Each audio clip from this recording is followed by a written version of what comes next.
Hey guys, it's Robin Ayers, and welcome to another edition of Tech, Sex, and Checks. I'm excited about my next guest. You guys probably have known him for quite some time. He is multi-platinum R&B sensation, Sammie. And yes, I'm a fan of his music, but wait until you hear what the brother has to say. The man is deep. You guys, please welcome Sammie. I'm with Sammie. Okay, how you doing today, first of all? I'm blessed and highly favored. How about yourself, Queen? I'm actually doing really well, thank you. I have to tell you, I'm a fan of your work. Thank you. I'm a longtime fan, but here's what I didn't know. I didn't realize that I'm actually more of a fan of the person that you are in your mindset more than your music. Far too kind. Thank you. I appreciate that. That's more important to me, actually. Yeah, because since I found out that I was going to be interviewing you, I started, obviously looking into you more than what I already knew, and paying attention, to you, and paying attention to some of the lives and your interviews. I was like, Sammie deep. Yeah, Deep like that. I have a whole soul and some substance to me. So I think during this duration of time in quarantine, where people are still able to see that side. Yeah, I think that's a blessing. Like you said, more than anything, it really kind of, I was just having this conversation with my mom the other day. I feel like no matter what, being a good person, having a good mindset, and doing good for others is ultimately what lands you in a better position in the world. Very much so. You reap what you sow. So if you sow plants and seeds of kindness and acts of purity, the universe at some point will water them for you and allow it to manifest. So I've been experiencing that in my lifetime. And simply, like you said, just being a good person. It's really simple to do. Yeah, exactly. Because, here's the thing. We know, because I know that you're a believer. You also know that your gift, it'll bring you in front of great men. Your gift will, obviously, It'll make room for you. It'll put you in front of great men. But how do you stay there? Character keeps you in the room, So, again, when it's all said and done, I don't want people to only talk about my musical accolades and the achievements that I've done thus far during the duration of my career. Was I a good person? Was I a giver? Was I a cheerful giver? Did I uplift people? That's the most important part of my existence as a man, not just as an artist. So I'm humbled and refreshed to hear that. I don't know what it is.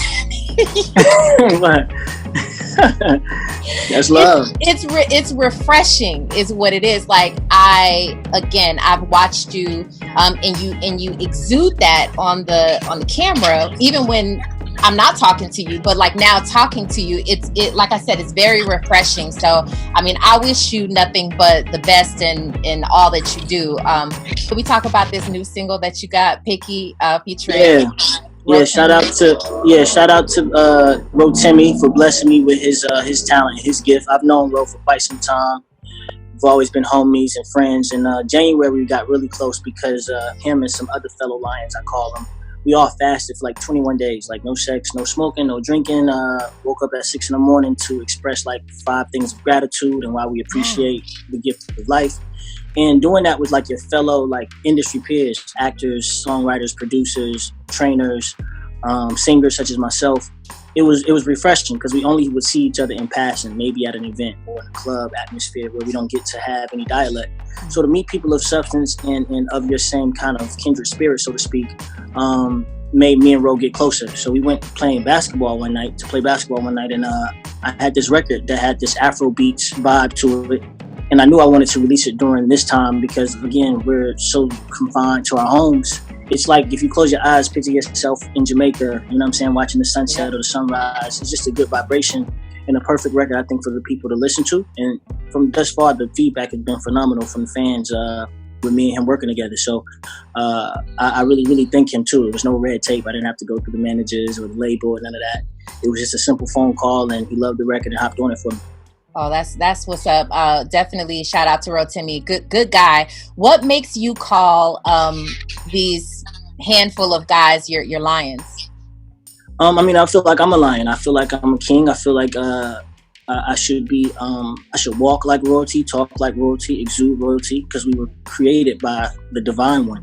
So that's why I consider people queens and kings. I really talk like that in my everyday vernacular, because that's who we are. And when you speak like that to people, it goes a long way. I believe in like the belief of energy exchange.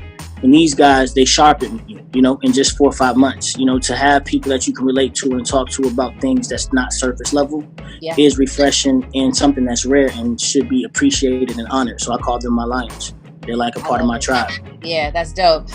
Whose idea was it to do the 21-day fast? I don't know who started it, but one of my friends, Marquise Rashad, he's also a phenomenal songwriter. He's the one that invited me into the chat.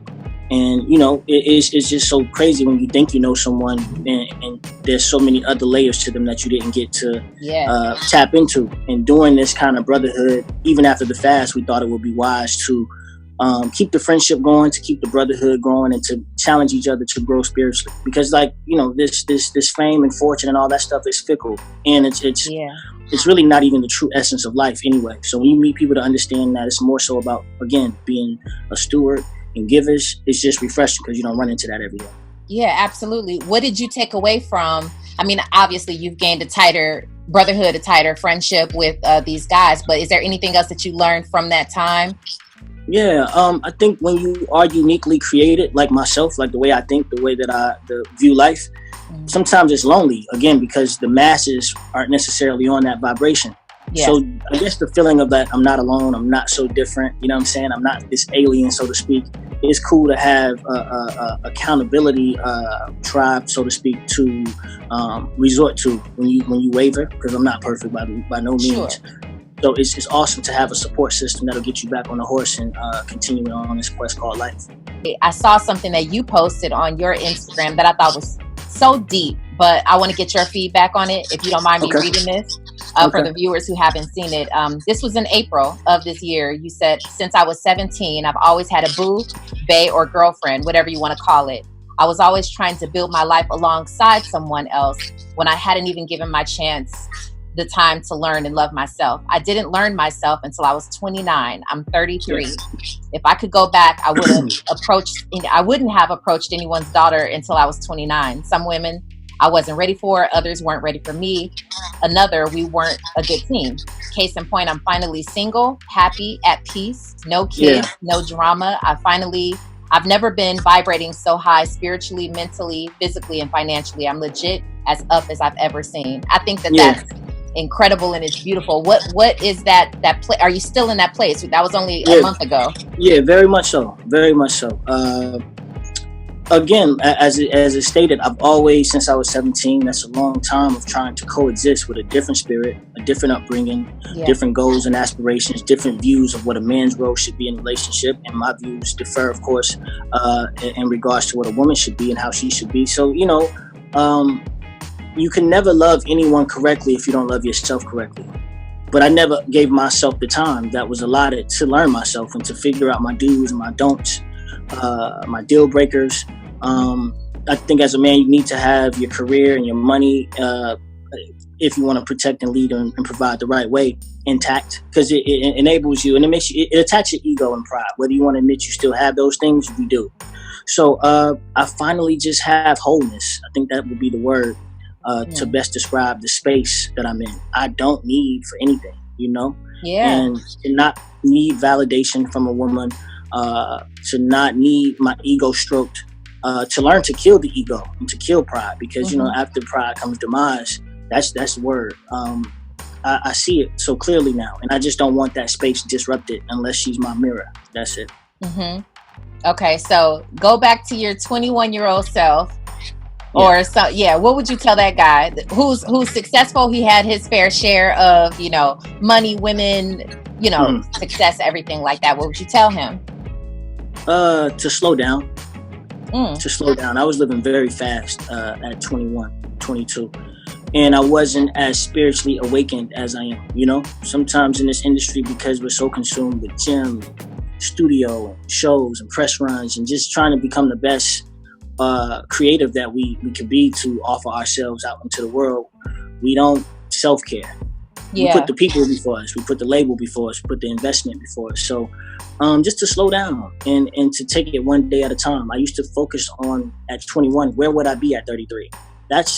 It's cute to think about, but you really shouldn't think that far ahead, because you're missing the process. You're missing Absolutely. the lessons and the losses that you need to one day become the person you aspire to be. So if I had to tell my 21-year-old self, it would be to truly slow down and just take it one step and one day at a time. You seem so tapped in, Sammie. I mean, I think you are. I think you tapped in. But I have this question, because I'm a believer, right? I mean, I definitely have a spiritual relationship and all of that stuff with God. But the difference between me now as a grown woman and when I was 23 years old and I was saved at 23, I was all in. So I have these different perspectives, and I ain't trying to get like religious or anything like that. But I have a question for you, because you seem like you would understand where I'm going with this. Is it possible to be like, I'm diehard God, spiritual, but I'm still a human? I curse, I smoke, I do all of these different things that the Bible says not to do. And I'm definitely not trying to like take it all the way there, but you seem like that prime example of someone who knows how to live in the world but still have a relationship with God. Well, I'll say this: if you believe in the Bible, God used the most unique individuals to bring people to the kingdom. Adulterers, murderers, rapists, thieves, those who killed, those who stole. I don't believe in being lukewarm, but the Bible says that you can actually drink. It just says to not be of drunken state. I think too much of anything eventually is bad for you. 70% of our makeup is water, but you can drown if you consume too much water. So I think the key and the concept is to not be controlled by those substances, to not be controlled by smoking or drinking or sex. That to me is the key. So I'm not controlled by anything. I'm very much aware of the idea and the necessity of balance. I do go to church, but I do sip something. You know what I'm saying? I do smoke hookah, but I'm not addicted to any of these things. And none of these things I worship. None of these things I idolize. So I think there's that thin line that people don't like to talk about, is it's okay to be imperfect. Only one soul walked this earth blameless. That was Jesus. Nowhere in the Bible does it say we have to be perfect. That's the craziest thing that I think, and one of the biggest misconceptions when you talk about church and Christians per se, is that there's this stigma that you have to just be flawless. That's not the case. We're very much so flawed, and we'll forever be. We'll die in sin, And that's what repentance was created for. You get a lot of chances in your day to repent of your wrongdoings and to turn away from those things. So I do think there's a way to be in the world but not of the world. And I think that I try my best rather to carry myself as such. So you might see me in a club, but yes, I'm definitely going to church, and I'm definitely praying, and I'm definitely tired, and I'm definitely sowing seeds of love. But just because you saw me in the club last night doesn't make me the worst man in the whole wide world. So for sure. Finding that balance, and again, not submerging into whatever vice you suffer from, whatever demon it is that you fight on a daily basis, is the key to me. All right. So what you doing after your music career? Because I think you got like a motivational speaker in you, or Everyone says that during this press run. So I think that's another stream of income. It's something I could look into. I've always had a way with words. My mother was a motivational speaker and a gospel singer before she gave birth to my big-headed self. I do want to like one day go to school for theology. I'm interested to be in a space and time where I could just, learn so much more of the history and really just navigate through the Bible effortlessly. That would be kind of dope. But maybe so. That's dope. I mean, that, or just your experience, your life experiences. It sounds like, the way that you convey things is dope. You got my vote, brother. Well, thank you. I'm gonna definitely look into that. Everyone, I literally like the seventh person to say that during this little quarantine press run I've been doing. So it might be something to it. I want to talk about your music just a little bit. A lot of it, but let's talk about that. I have to say, I've been going through, like I said, I've been really running through your Instagram, and I love the songs that you're showcasing on your Instagram, as well as everything that you've put out. But what's the inspiration behind what you do? Well, because I write all my music, the first thing that I'm inspired by is really life and experience itself. I always say that the greatest teacher is experience. You know, Yeah. I can tell you something right now and give you sound advice from my experience, but it still might not resonate because you didn't live it. You didn't take that journey or that step. So you might really need to run into the brick wall to see that that wasn't the way to go. To each its own, you know, but I have to live. That's why it kind of takes me a while to create an album or an EP, because I have to experience love. I need to, in a way, be hurt. I need to kind of channel my dark days when I didn't have and when I wasn't financially there. My back was against the wall, but my family still needed me. So life is what I start off by, you know. Every day is a song. I tell people that all the time as a creative. You have to look for it. After that, the rest is spiritual. I legit, like a part of my daily prayer, I always ask God to be able to keep me in this creative space that I'm in. Because to be honest, sometimes I surprise myself, and that's the beauty of the gift. Like sometimes it's like a simple sound in a song that'll make me say, oh, that's the concept. I just wrote a song called Clock Out. I don't know why I called it Clock Out. And then when I listen back, there's a ticking noise. It's not a clock. It's a guitar, but it's just a natural click. Maybe that sound was reminiscent of a clock winding its time. Call it Clock Out. So those little things, that's the gift of being a creative. It doesn't take much. It could be a raindrop, a car beat, you know what I'm saying, or a hunk of the horn. Who knows? Like Timbaland actually uses nature sounds sometimes to find his drum pattern. That's beautiful. That's something that you really can't verbalize. It's just a spiritual thing. So I would say my two elements is experience, and then the rest is just God-given gift that it might not make sense to the sound mind, but to my creative mind, that's exactly what I needed to do. So I surprise myself sometimes because the gift wasn't given by me, it was given to me. So I respect it. And again, I pray to be able to evolve with the times. I'm entering my 21st year of being professionally known as Sammie, and I'm only 33. So I didn't get this way by like accident. It was by design already. Absolutely. Do you care anymore about what people think of your music, or are you doing it more so just because it's your gift and it's what comes naturally to you? You know what's like dope? I never cared about plaques. I think it's only one musical accolade like I have my eye on. I would love to be a Grammy award-winning singer-songwriter, because that's to me like the Super Bowl of being a musician. And more so of my speech that I want to say. Like I want that moment of 12 million people watching me around the world to say something. I already have it. Outside of that, no, it's not a record selling business. The music is free. If you have Apple Music, Spotify, or some digital streaming platform, you pay $10 just like me for everybody's catalog. So the business has changed. It's more about, do people care about you first? If they're not into me on my day-to-day, this is why social media is so dominant. They want to know if we're just sitting at the desk, smoking hookah, drinking drinks, chilling with my dog, snoring in the background, doing interviews.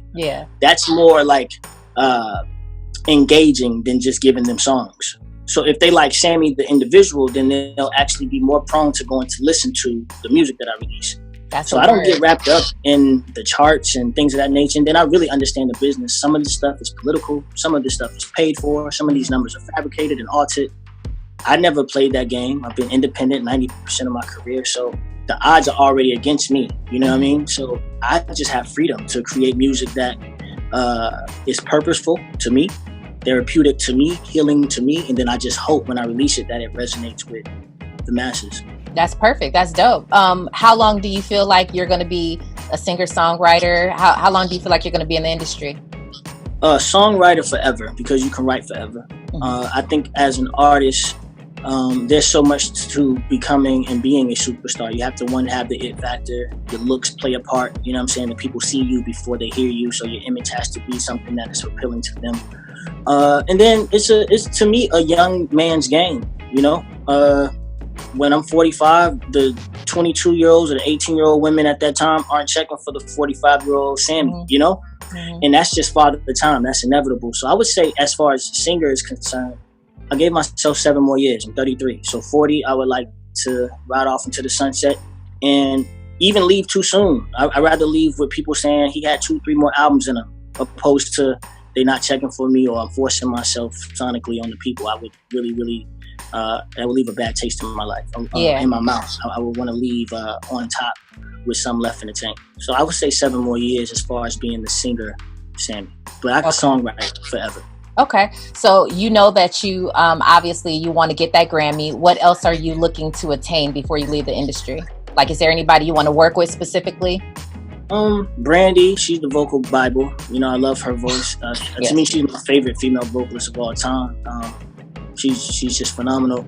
Usher Raymond would be dope. I grew up and kind of followed his blueprint as far as evolution is concerned. Like, he was actually a 15-year-old child star himself and was able to still, I think he's 40, 41 now, and still elite and still great and a walk-in living legend. So those two from an artist standpoint, but I'm doing everything else that I wanted to do now that the music is taking a life of its own. I don't have to worry about the money part of it, and I sing to my core audience. And yes, it's cool to get new fans, but I sing to my day ones first because they've held me down this long.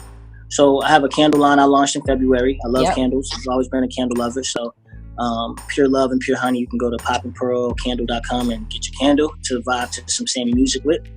I have a book called Good to Know, due out in the fall, pretty much allowing a woman into the insight of a man's mind, particularly speaking mine. I'm no love guru, clearly. I'm not married, you know what I'm saying? So I don't have it all together. And that's what I want. I want to create some literature that's conversation, that makes for a good conversation piece. Since I'm quarantining, the music that you're hearing, the snippets, I've been working on my 6th album due out in December. And then I want to act. That too is a pivot that to me is like everlasting. It could be 90 years old and someone's film. So now I'm able to diversify my portfolio. I always like looked up to the Jay-Z's and Ludacris and The Rock and Diddy and Nipsey Hussle. They weren't just one dimensional. And I think I embody a lot of tools and talents that doesn't put me in just the cubicle of music. Yeah, you know, they say 7 streams of income. That's what you need to have. So you're working on your 7 streams. You're on your way. You're on your way. Pertaining to the people that you would like to work with, Brandy and Usher, you know, Brandy is one of my all-time favorites as well. You call things into your life. You speak things into existence. Yeah, manifestation is every day for me. You know, thoughts become things and things provoke action. So yeah. Okay. So I'm gonna touch and agree here. You touch the camera. We're gonna touch and agree that that you get your collaborations with both Brandy and Usher. I'm believing that with you. I think a lot of fans will want to hear that as well because both of you are, or all of you, you know, are collaboratively. It's like it would be super dope. It would be like amazing to see. I appreciate that. Where you're going. Is there anything else that you want to tell your fans? What can we watch out for? I know you talked about your candle line and everything else that you've got going on. Yeah, I think just my new baby will be out in like a week and a half. The Such Is Life album, my 5th studio album, June 5th. On all digital formats, simply because, you know, I went against the grain in a sense where I wasn't chasing DJs or the clubs or strip clubs or the radio per se. This was for that crowd that said, like, if it doesn't feel like 90s R&B, then they don't want it, you know? If people want substance back, people want love and pain and the rekindling. This is a healing project for that. So I just want everyone to get the album, support the album. And then, of course, you know, the other things that I've mentioned throughout this year that I plan on conquering as well. But my next venture and my next main focus is, of course, the 5th studio album, Such Is Life. Yeah. All right. Well, I'm going to be there. You come to LA, I'm going to be there. I'm going to be in the building. I love LA. That's the second crib for me. I love California. Oh, that's what's up. Yeah. All right. Very cool. Well, I have to tell you, it's a pleasure to finally meet you. And talk to you more so than anything. Just talk to you, vibe with you. I'm really a fan of your music, and thank you for just taking your time. I know you had a long day and the whole. No, it's all good. Thank you for loaning to me your platform, and thank you for your insight and doing your research on the man, not just the artist. I appreciate that. Yeah, absolutely. Thank you so much. I appreciate you, Sammie. Namaste, Queen. Thank you. All right, take care.